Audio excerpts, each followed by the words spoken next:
আজকে আমরা অরিজিৎ সিং এর হোটেলে এসেছি। চার বন্ধু মিলে। এটা অরিজিৎ সিং এর হোটেল। অরিজিৎ সিং এর বাবার হোটেল।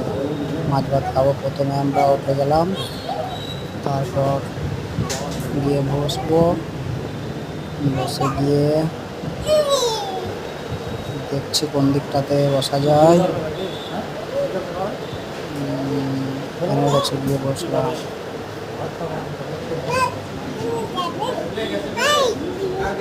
বসেন বসেন। কোনার দিকে এখানে বিভিন্ন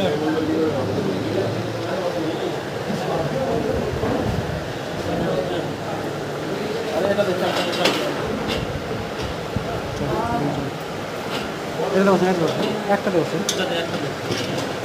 হাতে দেন না সেই হোটেল।